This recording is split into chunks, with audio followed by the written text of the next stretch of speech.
¿Qué tal, amigos y amigas? Gracias por ese compromiso que tiene usted todos los domingos al ser las 8 de la noche con Noches sin Tregua.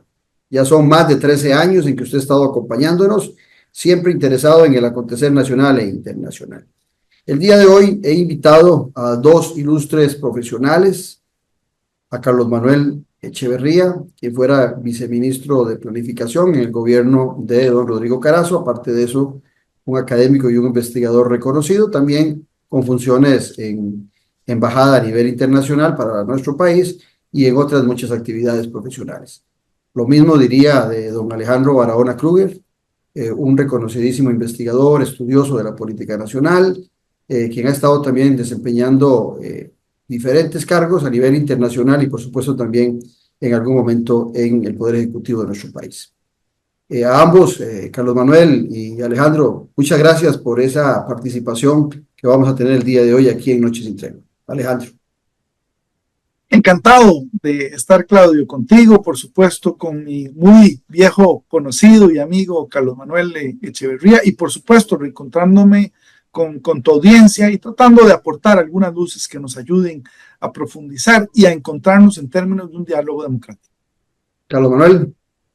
Muchas gracias, Claudio, por la invitación y muy buenas noches, esta noche de domingo, a todos los televidentes y los radioescuchas que están participando en este programa. Para mí es también un honor estar con mi amigo, hijo también de mi compañero, Francisco Barahona Riera, Alejandro Barahona Kruger, cuyo abuelo lo chineaba el zar Nicolás II. El zar Nicolás II se lo sentaba en los regazos porque el bisabuelo de Alejandro era el ingeniero de la corte rusa. Vean, eso casi nadie lo sabe. Yo lo sé por lo cercana que es la familia a mí. Pero es un honor estar con él. Alejandro brilla con luz propia. Además de que ambos, hijo de tigre sale pintado. Y esa historia de Alejandro, pues yo creo que no la sabíamos. ¡No! Buena referencia. Vamos al corte comercial. La mamá me lo contó. Sí, vamos al corte comercial y ya regresamos a profundizar sobre el estado de la política y de la economía en nuestro país, aquí en Noches sin Tregua, donde hacemos política con P mayúscula.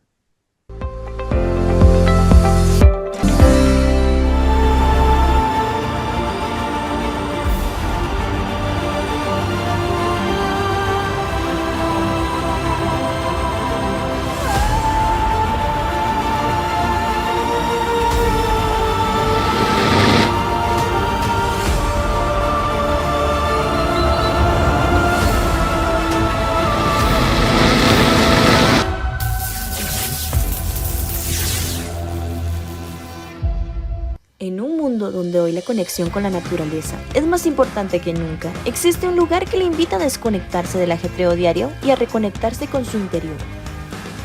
Sean bienvenidos a la Reserva Natural Montaña Sagrada, donde cada paso es un encuentro con la serenidad y la belleza natural del Parque Juan Castro Blanco. Acompáñenos y disfrute de una experiencia única, donde el senderismo se convierte en una aventura espiritual, respirando ese aire puro que revitaliza cuerpo y alma. Descubra los beneficios de pasar tiempo en la naturaleza, de respirar profundamente y sentir la energía renovadora que solo el bosque puede ofrecerle. Conéctese con la naturaleza y visite Montaña Sagrada. Les esperamos para explorar y disfrutar de este paraíso natural juntos.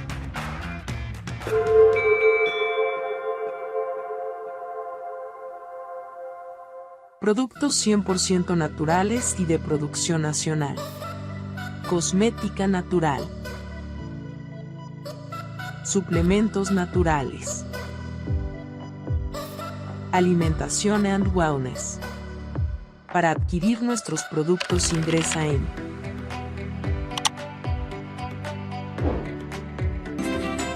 Café y Palabras, porque la política sí importa.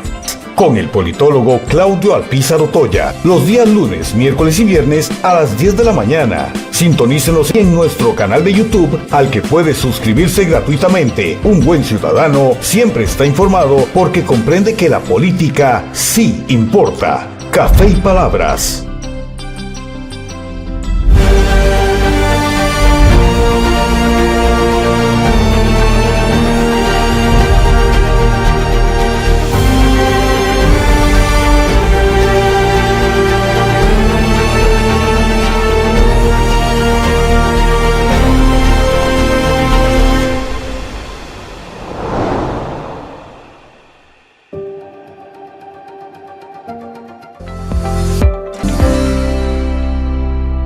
Gracias amigos y amigas por continuar en nuestra sintonía y vamos al tema que nos hemos planteado el día de hoy. Vamos a tratar de hacer una visión macroeconómica de cómo está el país desde el punto de vista de la economía política y también, por supuesto, desde el punto de vista de la sociedad, el marco sociopolítico que se encuentra en nuestro país. En ambos campos, tanto Carlos Manuel como Alejandro tienen un vasto conocimiento. Sin embargo, por supuesto que en el caso de Carlos Manuel, con más recargo en el tema económico y en el caso de Alejandro, pues con un poquito más de recargo en el tema político, pero estoy seguro de que ambos pueden abordar ambos planteamientos sin ningún problema. Alejandro, en el marco de lo que está viviendo nuestro país, no hay la menor duda, lo hemos hablado vos y yo ya en otros programas, de que desde hace mucho tiempo los gobiernos por estrategia nos vienen polarizando y eso ha generado problemas en reencontrarnos como nación, como en algún momento lo hicimos a pesar de las diferencias entre los partidos políticos.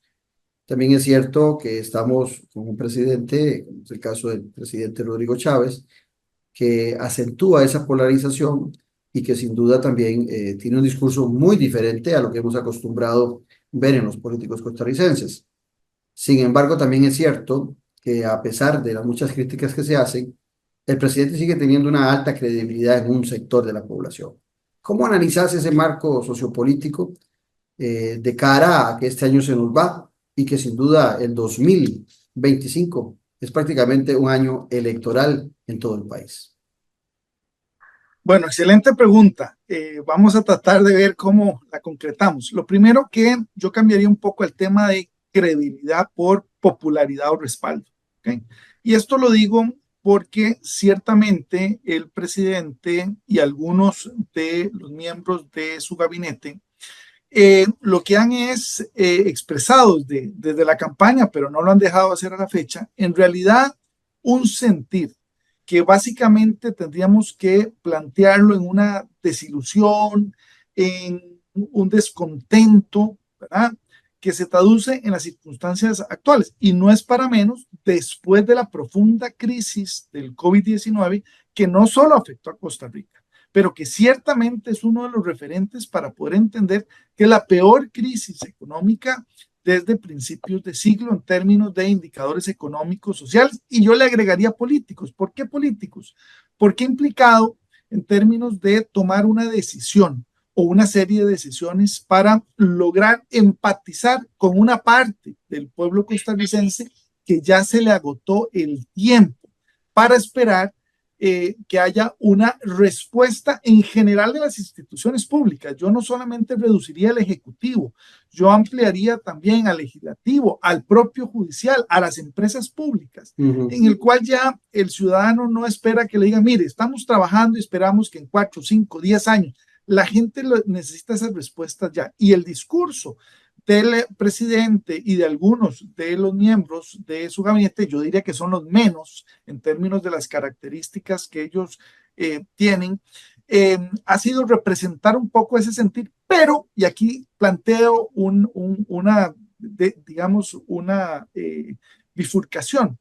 En realidad, yo no veo que se haya trabajado en dar respuesta. Y entonces también los costarricenses somos gente muy inteligente, por dicha, con un nivel de educación alto, al cual hay que invertirle, pero que podrá, conforme avanza el gobierno, discernir entre un discurso que ha logrado, digamos, polarizarnos, y yo diría confrontarnos, y otra cosa es poder entender también que ese ambiente lo que ha permitido es que esa confrontación nos desvíe la atención en términos si se están solucionando o no esos problemas y esas necesidades que no son de este gobierno, vienen desde hace tiempos, pero ciertamente cada gobierno tiene su responsabilidad. Y ahí es cuando los indicadores, ya que el presidente es un hombre o dice ser un hombre de números, no lo acompañan, porque vemos un retroceso en términos de seguridad, lo has mencionado, Claudio, en varios programas lo has analizado. En tema de educación, ¿cuándo nos íbamos a imaginar que se iba a dejar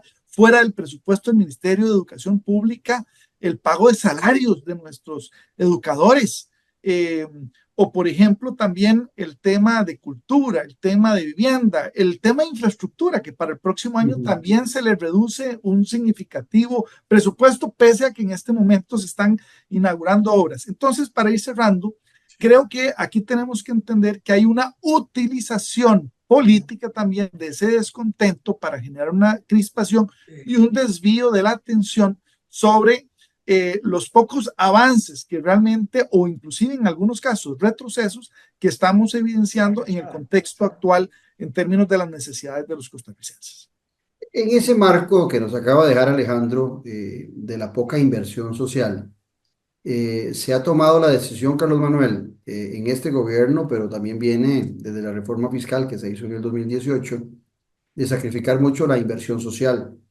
La política económica siempre está cargada de grandes decisiones políticas que en muchas ocasiones se hacen sin pensar en los recursos como un limitante. Y pongo el ejemplo de las grandes transformaciones que se hacen allá en los años 40 con el doctor Calderón Guardia, donde se pensó en una universidad pública, que ahora son 5, se pensó en garantías sociales y de trabajo para todos los costarricenses, se pensó también en reglas para el trabajador, que lo beneficiaran, se pensó en la Caja Costarricense de Seguro Social, y seguramente, como lo dije hace 8 días, éramos un país muchísimo más pobre y hoy somos un país de tasa media.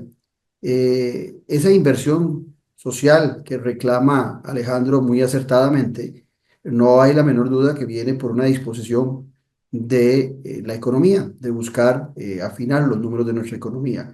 Pero no estaremos promoviendo con esas decisiones económicas un calentamiento de la olla de presión social, Carlos Manuel. Bueno, yo creo que es muy importante mantener la economía en un sano equilibrio. Desde esa perspectiva, me parece que este gobierno ha acertado. La inflación, que es un impuesto realmente contra la gente, y es también la inflación un disuasivo de la inversión. Muchas veces es baja en este gobierno.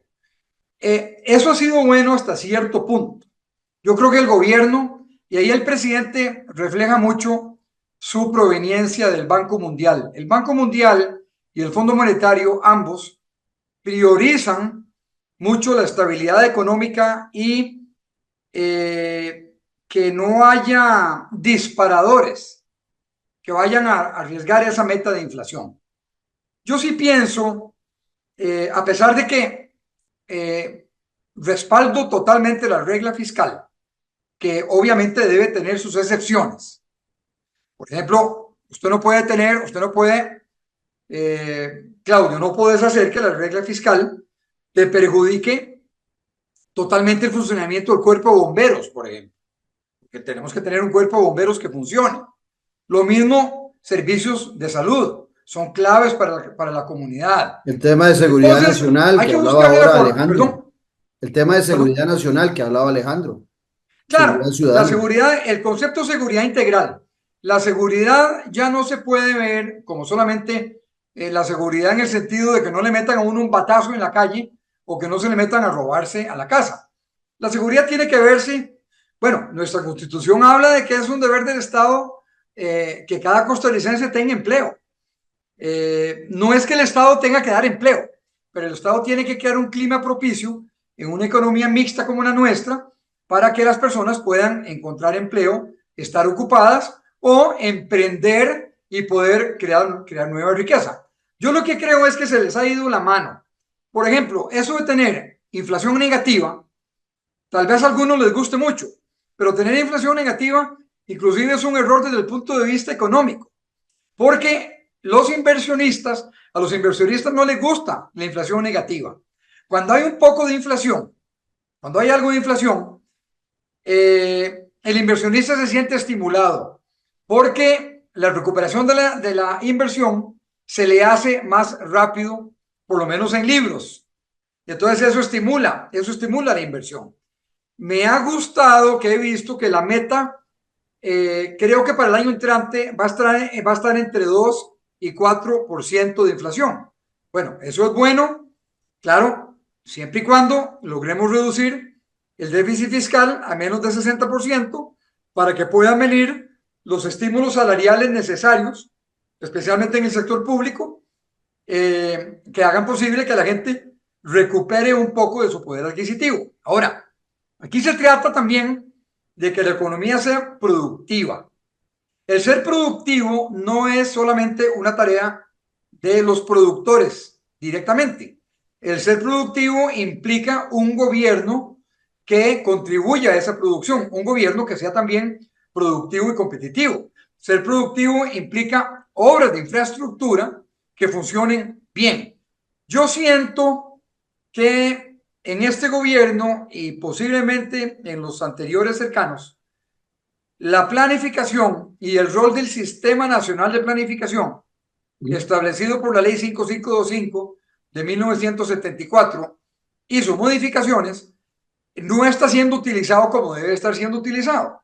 No se trata de ir un Gosplan de carácter soviético, eso no sirve y eso está pasado de moda, pero sí tenemos que plantear estratégicamente cuáles son las obras prioritarias que el país necesita para ser productivo y competitivo.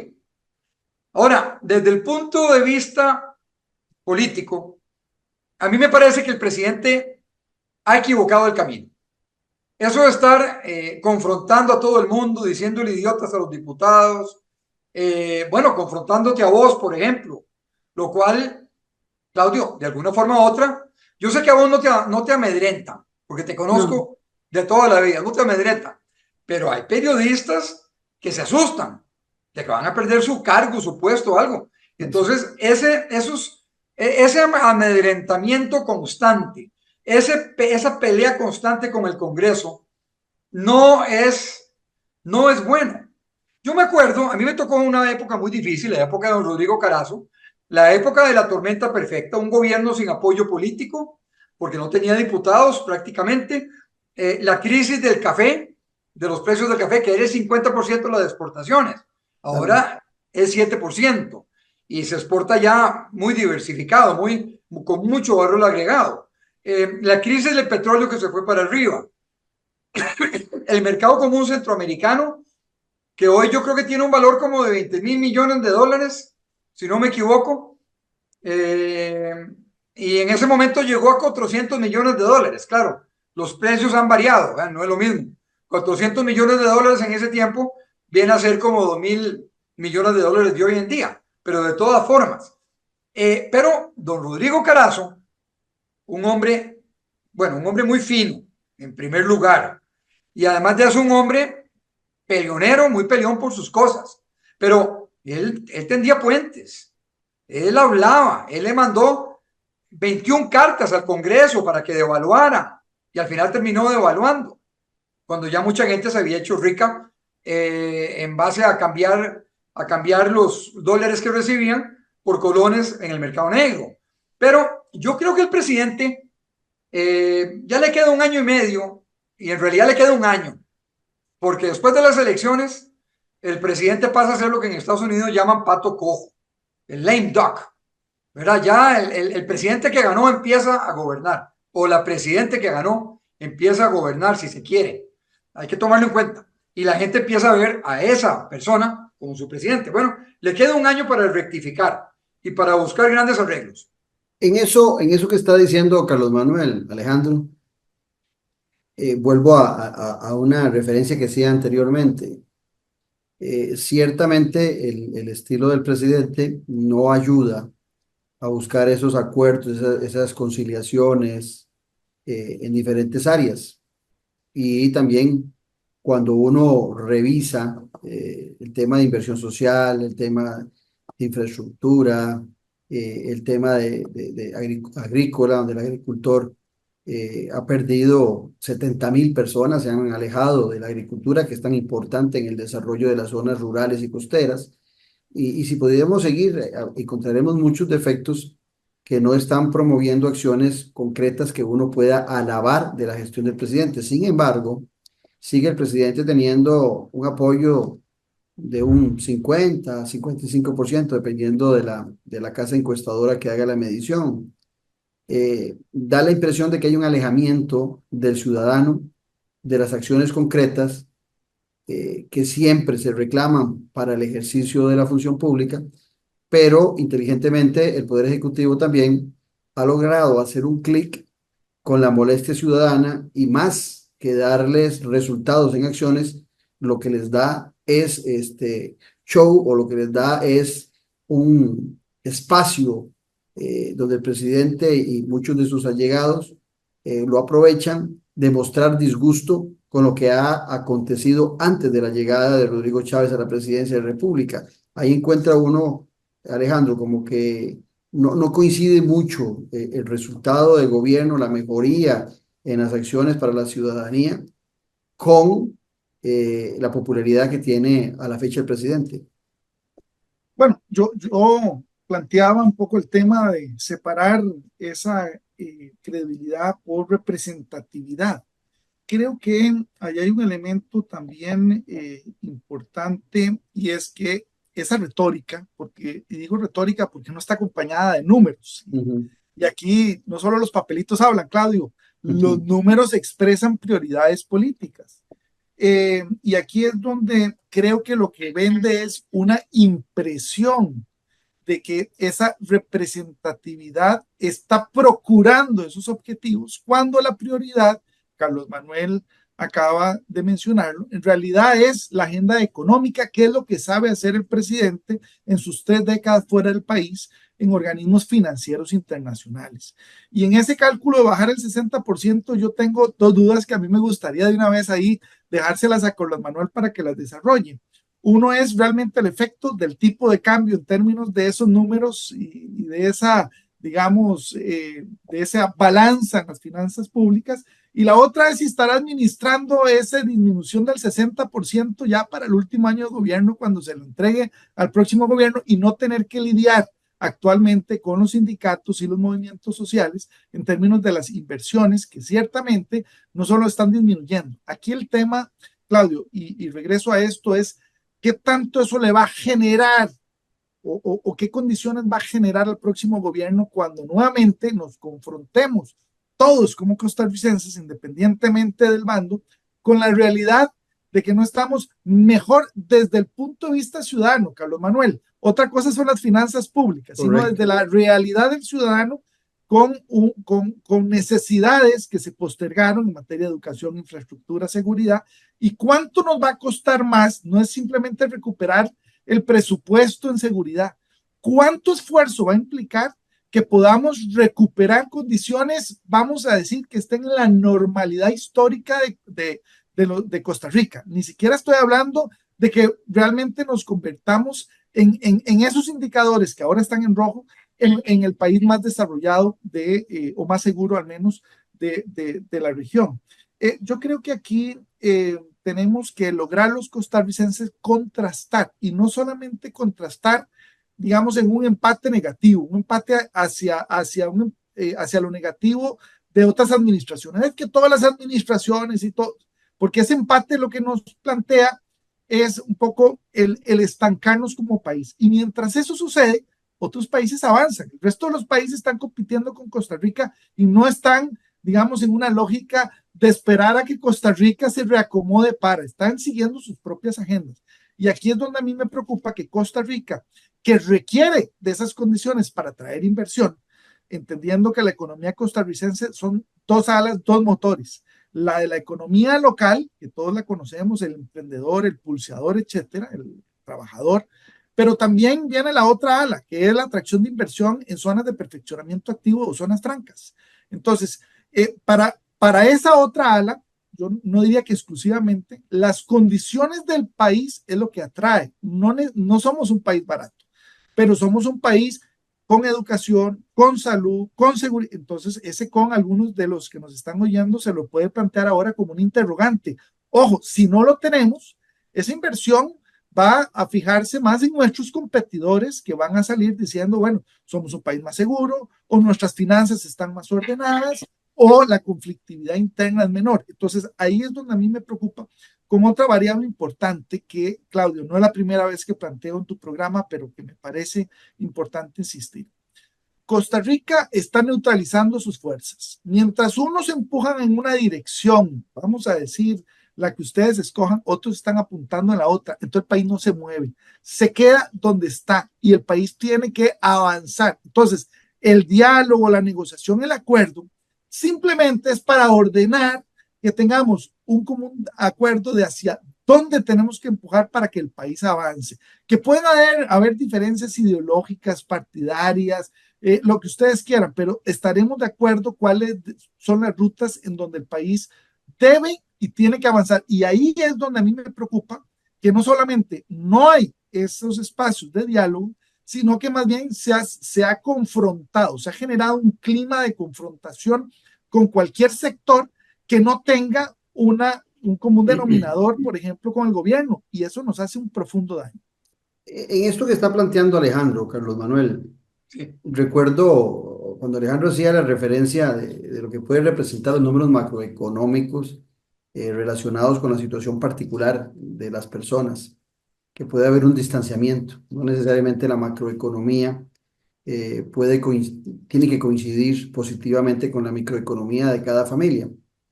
Y me hacía Alejandro recordar a mi abuelita, que cuando uno le preguntaba que cómo estaba la economía del país, que cómo la veía ella, era una mujer sencilla pero muy trabajadora. Entonces mi abuelita decía, eso lo mido yo, y se tocaba las dos bolsas de su delantal, decía, aquí tengo el haber y aquí tengo el debe.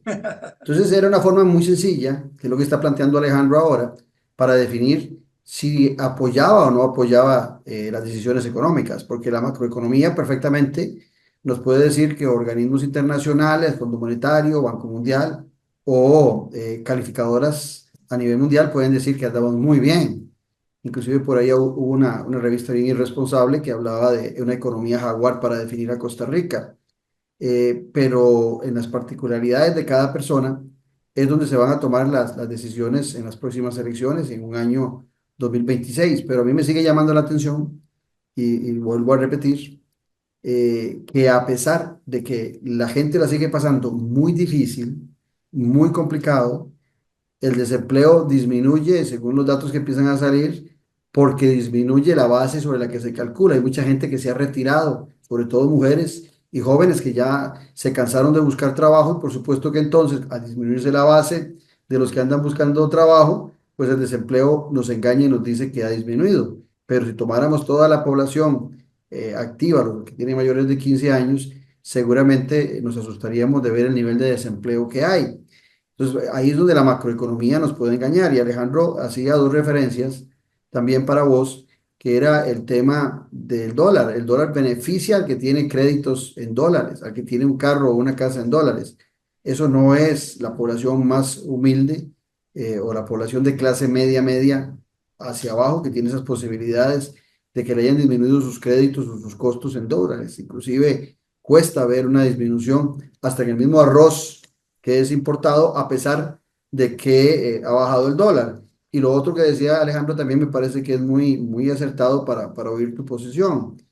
Bueno, la inversión social que la detenemos hasta que la regla fiscal permita poder invertir. ¿Y qué pasa si de repente ya la situación social se calienta tantísimo que esa regla fiscal no ayuda a enfriar la situación de mucha gente que espera todavía ayudas sustanciales del Estado costarricense? Es un tema muy interesante el que trajo Alejandro a colación y que vos lo has seguido tratando. Mira, yo lo veo así. El tener una economía sana, con una tasa de inflación baja, moderadamente endeudada, es como tener una cancha de fútbol planita, de césped, no de césped artificial, ¿verdad?, sino de césped real, plana, que aguante las lluvias, que aguante, que no tenga peyucones, Es una cancha en la cual se puede jugar mucho mejor el fútbol que en una cancha que no tenga esas características. Eso es lo primero. Ahora, ni mucho que queme al santo, ni tampoco que no lo alumbre. Por eso yo hablaba de que la tasa de inflación cero o menos cero es conveniente. Tiene que haber una tasa un poquito más fuerte. Sin embargo, vamos a lo siguiente. No es solamente un asunto de dinero, es también un asunto de eficiencia y eficacia del Estado. Yo creo que el aparato estatal costarricense está muy lejos de ser eficiente y ser efectivo. Así como acueductos y alcantarillados dicen que pierde la mitad del agua procesada en los tubos, que están malos, que se queda de camino, asimismo, la plata con la que el Estado costarricense cuenta para hacer obra no se gasta bien. ¿Por qué? Bueno, primero que nada, la gerencia no es buena. Técnicamente estamos fallando. Veo vos, por ejemplo, el ICE, la represa de Reventazón estaba supuesta a costar 600 millones de dólares. Y creo que por lo menos costó 1.200 millones de dólares, el doble. Y algunos cálculos dicen que va costando 1.600 millones de dólares y no se ha logrado que trabaje la represa Reventazón.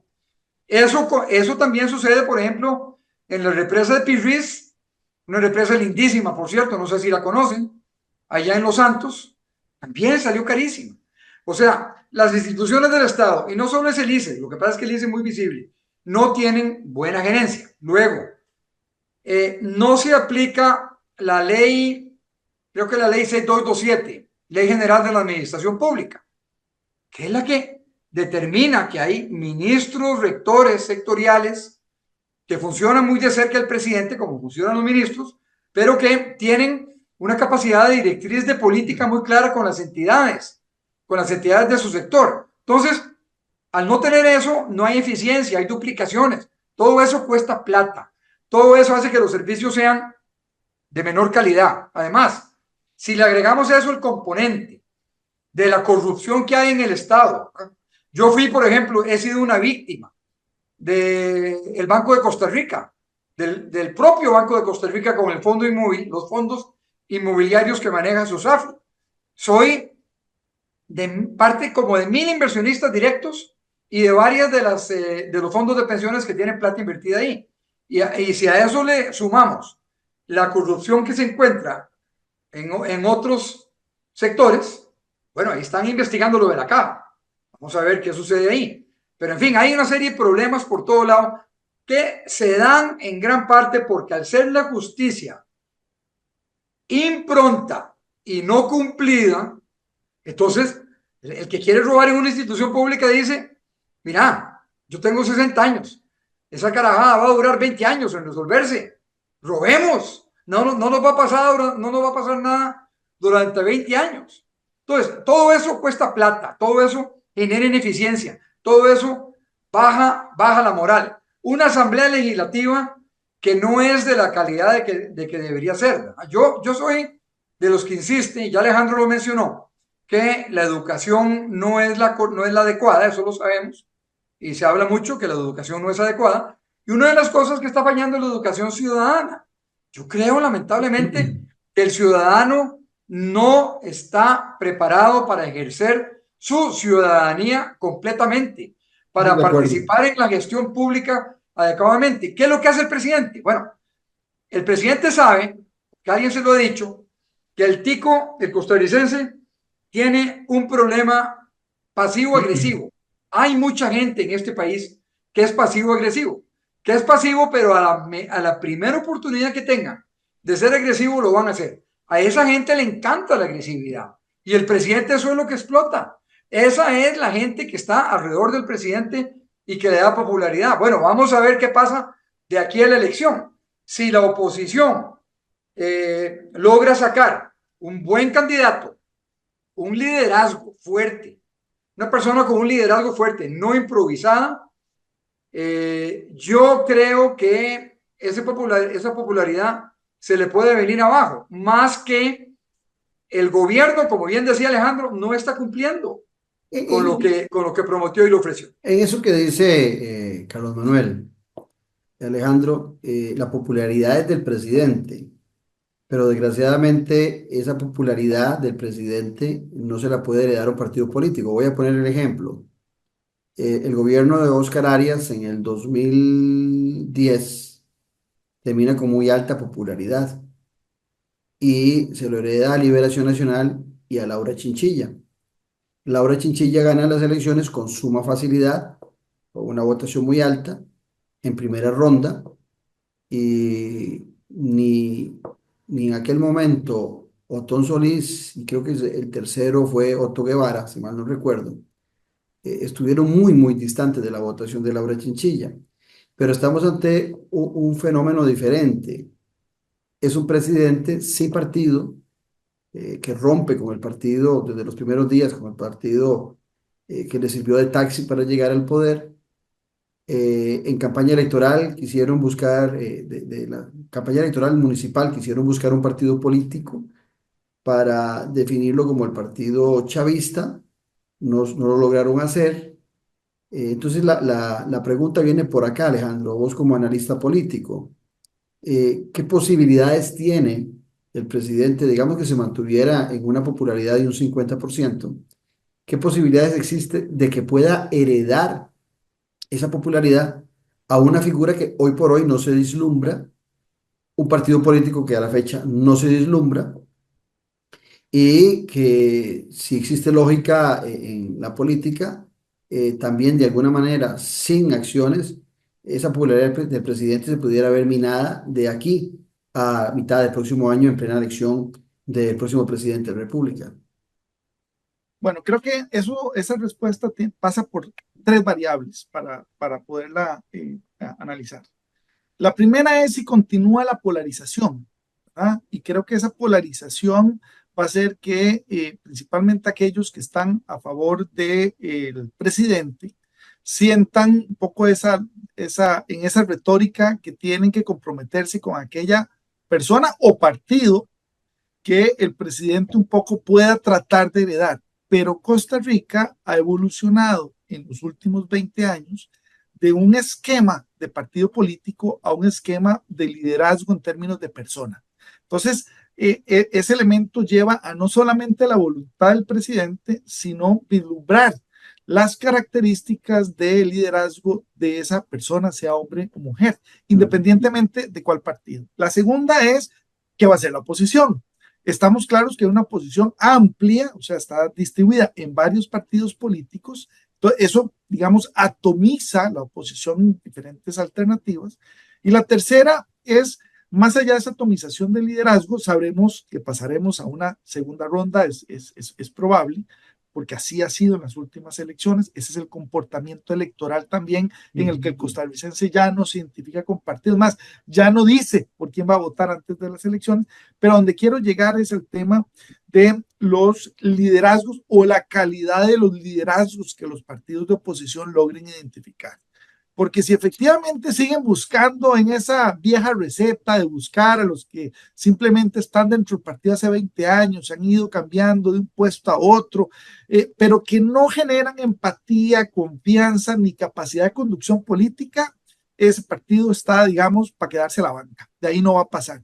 Creo que en el tanto los partidos entiendan que adentro no necesariamente están los liderazgos capaces para aglutinar los apoyos nacionales, podrían tener una alternativa. Y ojo, la alternativa va en tres líneas. Va en la línea nacional presidente, va en la línea de diputados también y posteriormente en la elección también municipal. Entonces no es un tema menor ni es un tema solo de una elección, pero que la otra no cuenta. Y yo diría que la tercera son los temas que tiendan a polarizar, porque ya tenemos diferentes momentos que hemos vivido recientes, lo vemos con el tema de Jaguar 1.0, Jaguar 2.0, pero si nos vamos más atrás también en términos de si TLC o no TLC, o si se está a favor de los derechos humanos de ciertas poblaciones, o el voto de la Corte Interamericana, en fin, son temas que polarizan. Entonces, dependiendo de cuáles son esos temas de polarización y la capacidad de esos líderes que representan partidos, podría ser que, pero aquí quiero llegar a lo siguiente. El problema que hemos tenido es que los partidos han dejado de tener esa visión o esa escala nacional y se están como caracterizando en nichos muy específicos, tanto a nivel de sectores, territorios o generaciones. Entonces pierden la vocación nacional y se quedan más o menos en un cálculo de cuántos diputados podrían optar. En el tanto o la posibilidad de meterse a la segunda ronda. Sí, inclusive también pensando en esa segunda ronda, si pueden entonces negociar, digamos, puestos en el Ejecutivo, si ese apoyo se traduce finalmente en quien gane el Ejecutivo. Ese cálculo, el problema es que nos obliga a una agenda de corto plazo absolutamente coyuntural y entonces no nos deja avanzar en lo que yo estaba diciendo anteriormente de cuál es la visión país, no solamente para el próximo gobierno, sino de ahí para adelante. Porque si hoy día cualquier empresario, pero cualquier ciudadano quiere tener una visión de, bueno, emprendo en este sector, voy a estudiar esta carrera, tengo que tener alguna visión mínima que me permita en el mediano o largo plazo proyectarme en términos de la decisión que estoy tomando. Pero si no sabemos qué va a pasar en un año y medio cuando cambie presidente, ¿verdad? Entonces es muy difícil tomar esas decisiones. Entonces, esa necesidad, esa visión, esa escala de plantearse hacia lo nacional, a mí me parece que nos está haciendo un gran daño. Tenemos una gran necesidad, pero nos está haciendo un gran daño no tenerla.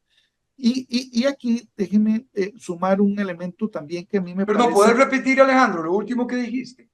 Sí, que a mí me parece que hace un gran daño el no tener esa agenda y tenemos una gran necesidad de tenerla. Esa agenda, pongámoslo en términos más claros, una agenda, diría yo, de Estado. O sea, hacia dónde todo el país, más allá del Ejecutivo o de un partido político, apuesta. O sea, un país. Y cuando hablo de Estado, estamos hablando no solo de los tres poderes de la República, estamos hablando al final de todo lo que conforma. Entonces, esa necesidad de pasar de una agenda de gobierno que termina siendo, y ojo, dentro de un gobierno a veces ni siquiera se tiene agenda, todavía estamos esperando la agenda de la educación, la ruta de la educación, llegando, ya pasando la mitad del gobierno. Entonces, si dentro de un gobierno no tenemos ni siquiera esa posibilidad, imagínense el daño que nos hace no tenerla a nivel de Estado. Eso es lo que quería decir.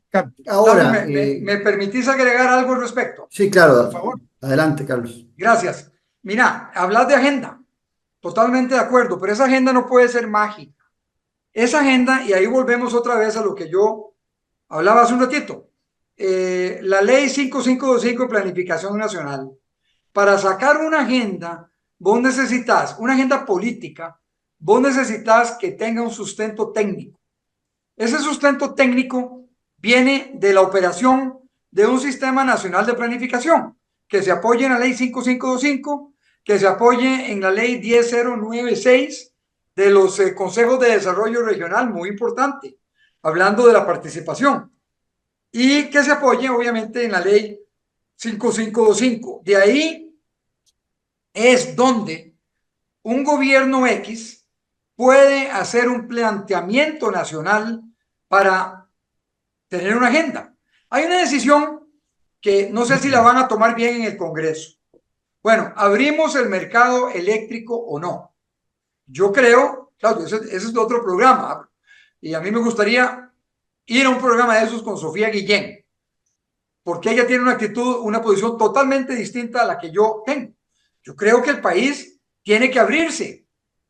Necesitamos tener un ICE propio, pero como tenemos un banco nacional y un banco de Costa Rica con todos los defectos que tengan ese par de bancos, necesitamos un ICE, pero pretender que no se abra el mercado es como pretender que no se hubiera abierto el mercado de la educación pública superior, que no se hubiera abierto el mercado bancario, que no se hubiera abierto el mercado de seguros y que no se hubiera abierto el mercado de las telecomunicaciones.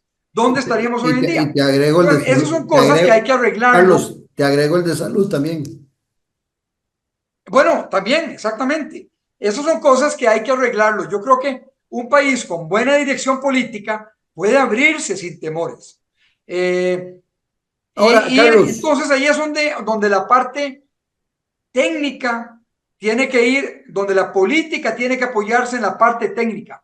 En eso, don Jorge Manuel Dengo, a quien tuvimos Yo fui miembro de la Comisión de Reforma Administrativa del Estado costarricense, la número 1, con don Wilbur, con Johnny Mioño, con Mauro, aquel constitucionalista de primera, con don Rodolfo Solano Orfila, en fin, etcétera, etcétera. Invitamos a don Jorge Manuel Dengo y nos dio una cátedra de la necesidad de que haya un organismo que es Sofiplan, ahora Mideplan, pero no está funcionando, que trabajando en sistemas sea capaz de decirte, decía don Jorge Manuel, bueno, ¿cuántos pupitres vamos a necesitar dentro de 25 años?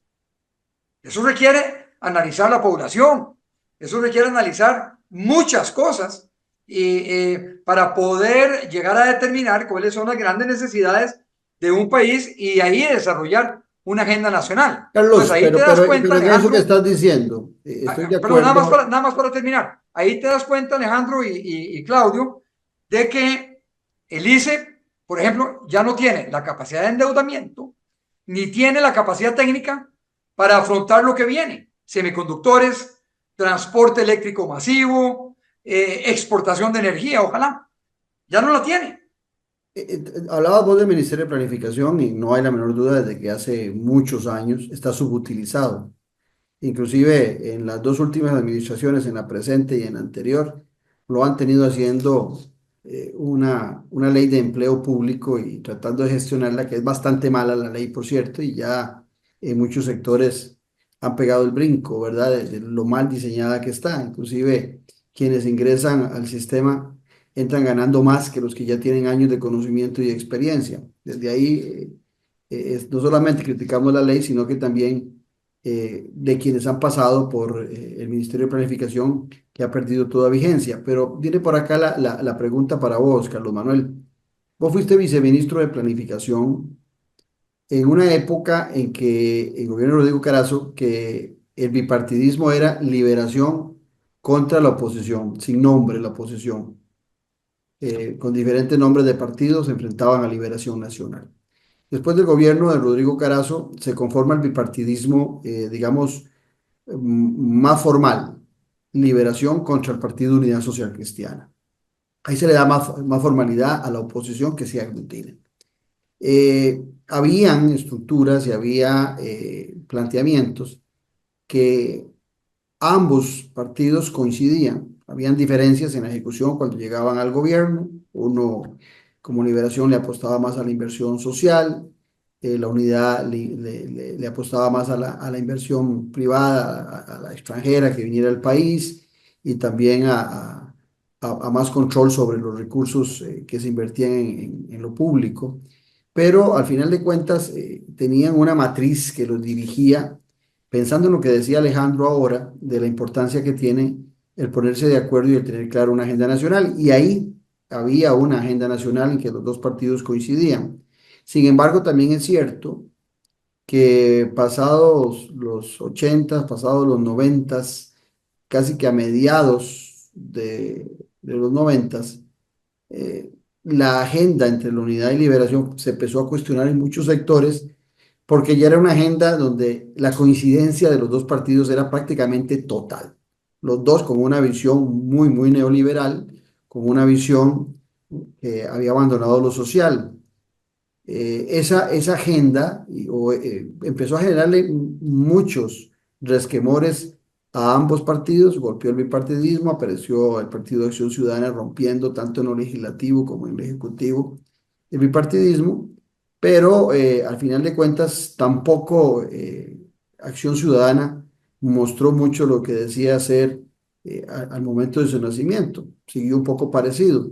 Hoy estamos con un presidente que es muy popular por algunos temas, pero que su agenda sigue muy ligada a mucho de lo que se hizo en el pasado. No encontramos una transformación en el cambio del modelo de desarrollo. Inclusive yo podría decir, utilizando el análisis que hacía Carlos Manuel hace un rato, de que si el presidente de la República, Rodrigo Chávez, no ha logrado mayores acuerdos en una agenda muy de corte del Banco Mundial, como es su estilo, es sencillamente por su incapacidad política de llegar a acuerdos, porque en la Asamblea Legislativa actual si sacamos al Frente Amplio y tal vez a 3, 4 diputados de Liberación y 2 o 3 diputados del Partido Unidad Social Cristiana, que podrían llegar a sumar unos 10, los otros 47 hubieran estado muy de acuerdo en una agenda con una visión muy economicista como la del presidente de la República. No ha logrado el presidente avanzar más por su estilo confrontativo, inclusive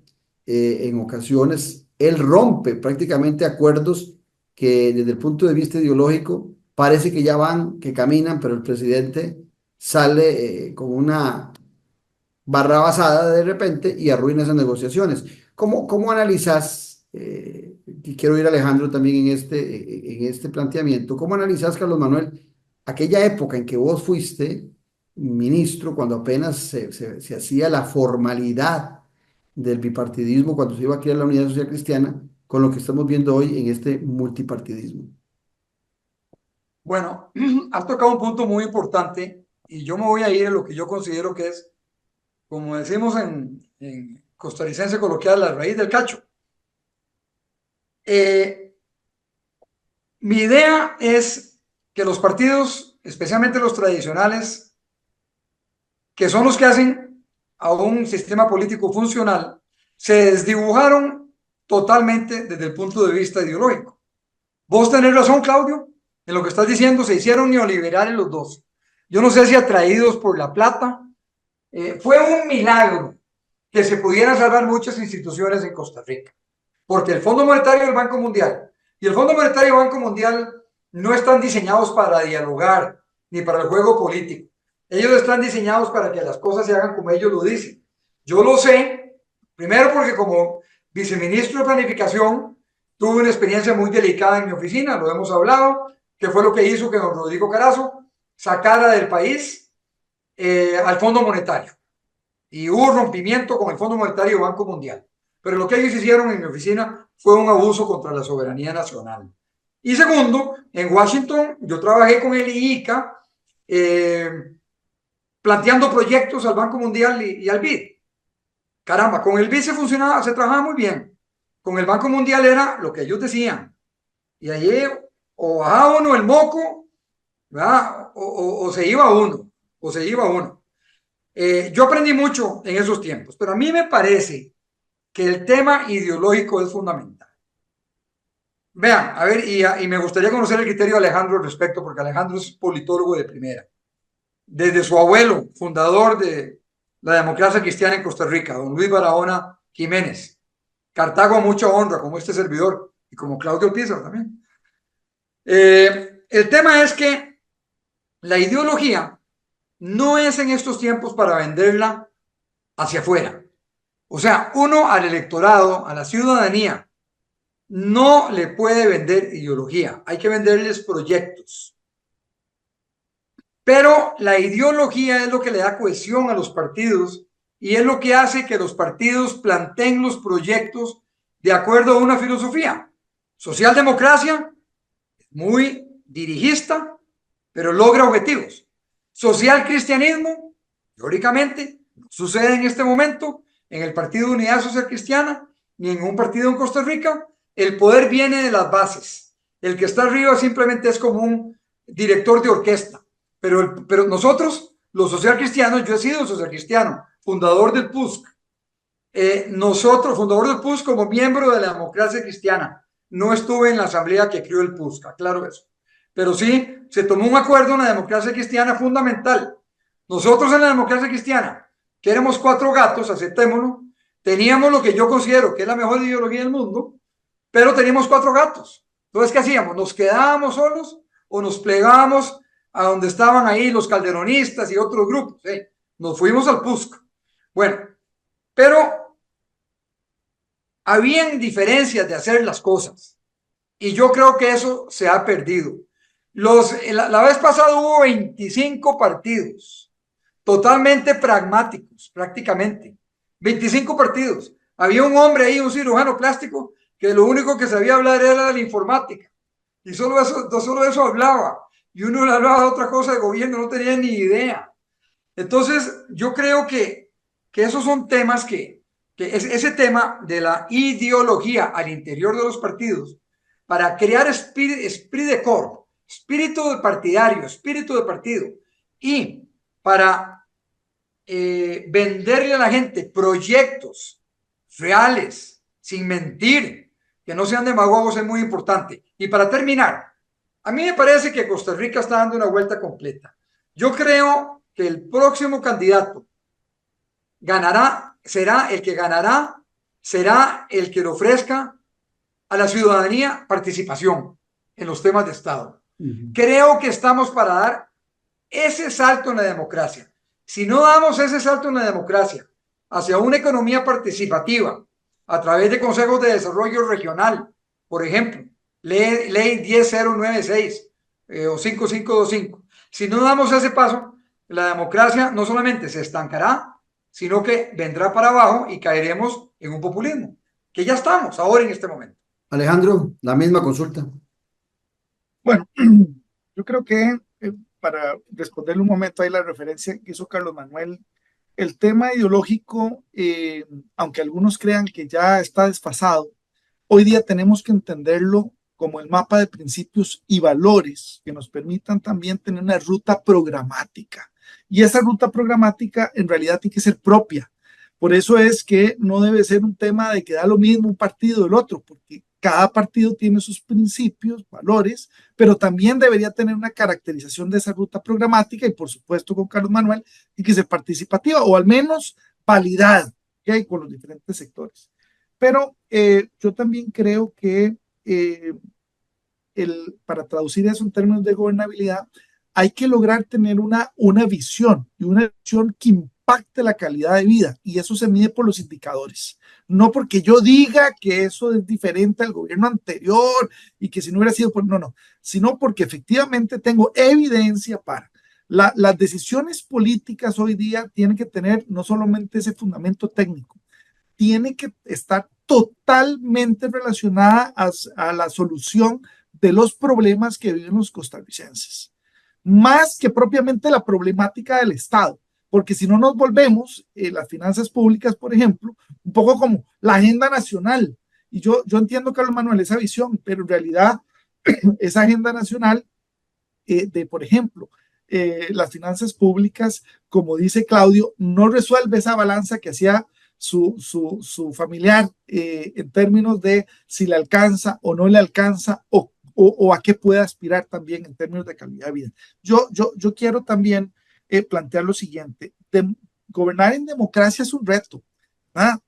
Gobernar por ejemplo, un régimen autoritario, un sistema híbrido es más fácil, porque hay menos pesos y contrapesos, hay menos capacidad, digamos, de tener que buscar los acuerdos. Yo creo que en eso Costa Rica tiene que volverse, y tal vez aquí al presidente le doy un insumo, no es un tema de perder tiempo, ni que es una tirada, tener que llegar a acuerdos y tener que negociar. Eso es lo que ha caracterizado el desarrollo costarricense, que podamos considerar en la toma de decisión los impactos en los diferentes sectores y ajustarlo, para que efectivamente no tengamos después esas grandes brechas, que no digo que las tengamos, pero sin duda alguna no son comparables, por ejemplo, a muchos de nuestros países. Y yo creo que todo lo que hemos hablado hoy, para ir un poco también encauzando esto, afecta la gobernabilidad.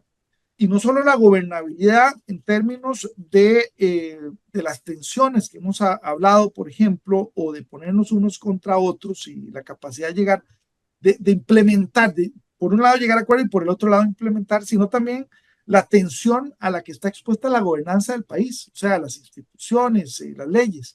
Y yo creo que, por un lado, eso pone a prueba realmente la gobernabilidad del país. Yo creo que frente a lo que estamos viviendo, no solamente desde una perspectiva, digamos, ciudadana o desde un punto de vista democrático, tenemos que repensar, sino tenemos que hacer también una autocrítica, porque aquí no todo está solo en el Ejecutivo. Debemos hacer una autocrítica de la capacidad de respuesta de las instituciones. Yo creo que aquí ese espacio para que en general las instituciones vean, hablando de eficacia, eficiencia, cómo realmente, a ver, ¿para qué fueron fundadas? ¿Cuáles son esos objetivos que tienen que lograr? Y qué tan lejos están de ese cumplimiento es lo que tiene que ajustar no solo la misión y visión desde un punto de vista retórico, sino en la práctica. Y, De acuerdo. y ese elemento, en términos, para mí, de la gobernanza es absolutamente claro, pero también tenemos que entender otro elemento y que yo creo que también está un poco en lo que hemos conversado, y es realmente cómo nos planteamos nosotros solucionar nuestras diferencias, a punto de confrontación, a punto de insultos. Eso es a lo que hemos llegado después de más de 75 años, yo creo, de apostar a la educación y salud como pilares.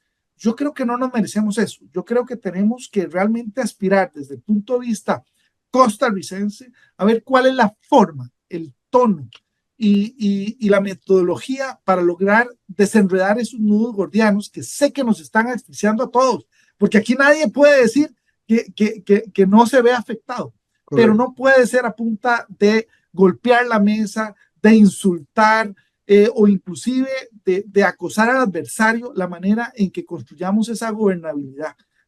Tenemos que encontrar otra vía, y recordemos esto, con esto cierro, estamos siendo observados a nivel internacional, claro. O sea, a nivel internacional, ¿y cómo lo está solucionando Costa Rica? Y vea lo que está pasando en Costa Rica, pero en Costa Rica está pasando eso. Estamos ahí es donde, en un gran Big Brother.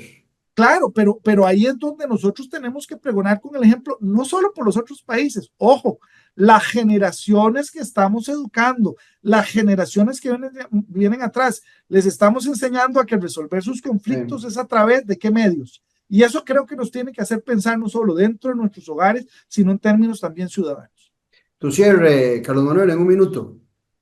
Bueno, yo creo que estamos en un punto vital en el desarrollo de Costa Rica, donde o vamos a retroceder o vamos a avanzar en la consolidación de los valores democráticos de los cuales nos preciamos.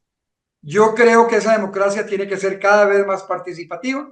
Por eso los que me conocen saben que soy amigo de los consejos de desarrollo regional, donde en su momento las comunidades y las instituciones del Estado determinaban las prioridades de los presupuestos institucionales, que esa es la verdadera participación, la que tiene que ver con la plata, a dónde se gasta la plata. Eso por un lado. Por otro lado, me parece que el tema de la justicia, que no es ni pronta ni cumplida, es clave. Anda mal el Poder Judicial. Yo creo que hay mucho que arreglar ahí, hay mucho que facilitar. A mí me duele mucho que Costa Rica, como muchos países de América Latina, haya aceptado el código napoleónico, que es un código dictado por un dictador. ¿Cómo es posible que una democracia tenga un código de un dictador? ¿Por qué no tenemos un common law, un derecho común, donde vayamos haciendo las leyes según la jurisprudencia, lo que se vaya haciendo más? Es lo que el mundo moderno requiere. Bueno, estamos en una situación muy delicada, pero yo creo que es importantísimo, ojalá, que la ciudadanía hable de estas cosas, que medite sus votos, que se decida por participar, por tomar el toro por los cuernos y ser partícipe de la política, no solamente para votar cada 2 años con las municipales y la elección presidencial y diputadil, sino para estar siempre utilizando los mecanismos que hayan de participación y tener muy claro que es muy importante, eso sí, una economía con un equilibrio mínimo. Puede ser que en este momento John Maynard Keynes pese, pero no puede ser un Keynes permanente, sino que todo con mesura. Muchas gracias a Carlos Manuel Echeverría y a Alejandro Barahona Kruger por su participación en Noche Sin Tregua. Y a usted recordarle que en 8 días, al ser las 8 de la noche, el próximo domingo, tiene otro compromiso, otro capítulo de Política con P mayúscula aquí en Noche Sin Tregua. Hasta tanto, un abrazo.